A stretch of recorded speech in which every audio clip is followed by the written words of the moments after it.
ডাকছো কেন? বোট তো অনেক আগেই রওনা হয়ে গেছে। মাঝপথে হঠাৎ বড় ট্যাক্সি। তুমি থামলে কেন? বলো বলো সাগর, তুমি বলো। বলো সাগরদা, বলো। মাঝপথে বড় ট্যাক্সি বলো। অ্যাক্সিডেন্ট করেছে।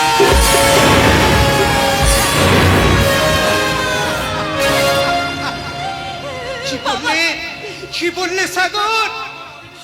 আবার আবিরের ট্যাক্সি? না না, এ হতে পারে না। তুমি হয়তো ভুল দেখেছো। ভুল নয় মেসমশাই, ভুল নয়। আকাশ দা আবিরের অচৈতন্য রক্তাক্ত দেহটাকে নিয়ে না। হাসপাতালে গেছে।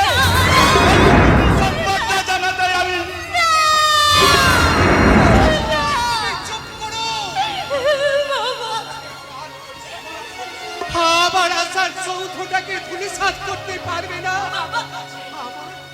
আমার মন বলছে আবার সব ঠিক হয়ে যাবে। ওরে, ওরে তোরা সানাইটা বন্ধ করলি কেন? সানাইয়ের সুর যে কানে না বাজলে আমার আবিরের যে জ্ঞান ফিরবে না। তোরা সানাইটা বাজা, জোরে জোরে বাজা। তুমি একটু শান্ত হও বাবা, দয়া করে তুমি একটু শান্ত হও। তুমি অসুস্থ, এই সময় যদি তোমার একটা কিছু হয়ে যায় তাহলে যে বিপদ হবে বাবা। আর আমার কোনো কিছুই হবে না। শত আঘাত সইতে সইতে আমার এই বুকটা পাথর হয়ে গেছে।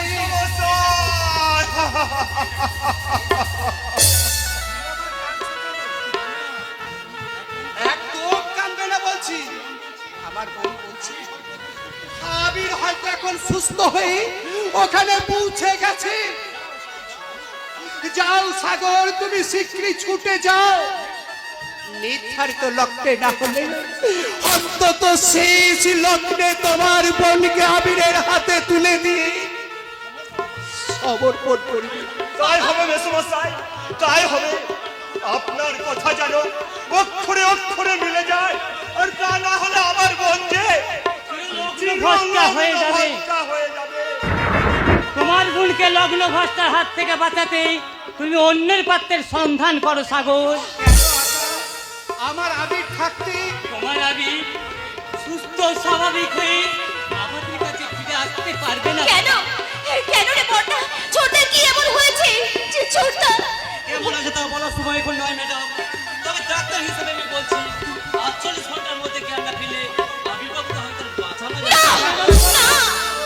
আর জ্ঞান ফিরলেও মাথায় প্রচন্ড আঘাত লাগায় আবির্ভাব হয়তো চিরদিনের মতো অন্ধ হয়ে যাবে।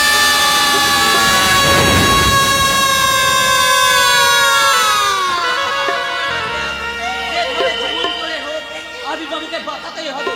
আর তা তো ইমিডিয়েটলি অন্তত এক বোতল ও নেগেটিভ রক্ত। ও নেগেটিভ? আমার রক্ত তো ও নেগেটিভ। আপনার রক্ত ও নেগেটিভ, তাহলে আর দেরি করবেন না। আসুন এক্ষুনি আমার সঙ্গে আসুন। অন্তত এক বোতল রক্ত দিয়ে আবির্ভাবের প্রাণ বাঁচান। আবিরের প্রাণ তো আমিও বাঁচাতে চাই। এর মধ্যে আবার কিন্তু কি? চলো চলো তুমি নার্সিং হোমে চলো। আকাশ দা, তুমি আর অমত করো না বাবা। আমি তোমার পিতৃতুল্য। আমার পুত্রের প্রাণ রক্ষাতে আমি তোমার কাছে ভিক্ষে চাইছি বাবা। এক বোতল রক্ত তুমি আমায় ভিক্ষে দাও। ভিক্ষে বলবেন না মেসমশাই, ভিক্ষে বলবেন না। আবির আমার বোনের বাগদত্তা, তার চেয়ে বড় পরিচয় ও আমার অভিন্ন হৃদয়ের বন্ধু। সেই বন্ধুর প্রাণ বাঁচাতে যত রক্তের প্রয়োজন হোক আমি দেব। তবে আপনাদের সবার কাছে আমার একটা অনুরোধ। কিসের অনুরোধ? লগ্ন ভ্রষ্টা হওয়ার আগে আজ রাতে আজ রাতে? আমার বোনকে আপনি গ্রহণ করুন। এ হতে পারে না।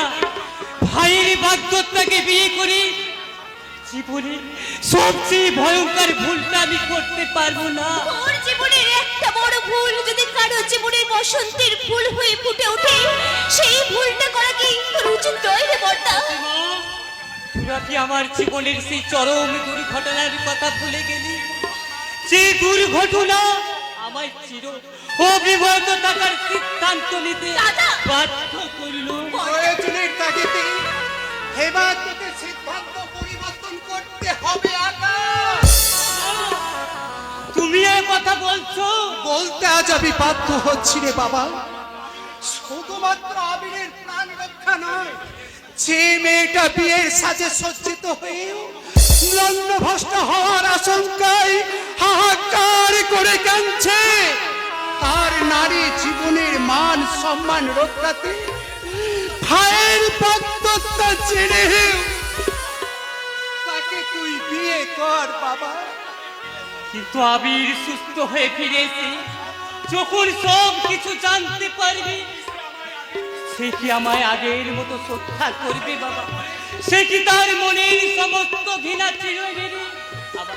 আমার প্রাণ ভরে অভিশাপ দেবে না বাবা?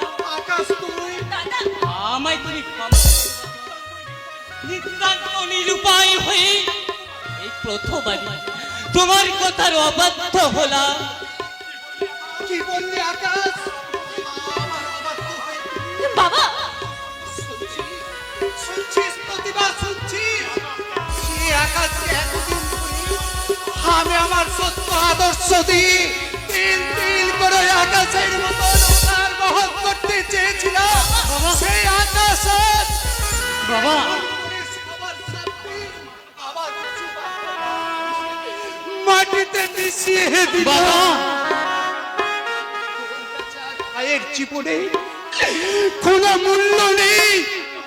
একটা অসহায় নারীর মান সম্মান রক্ষাতে তোর কাছে আজ প্রতিজ্ঞা হয়ে দাঁড়িয়েছি।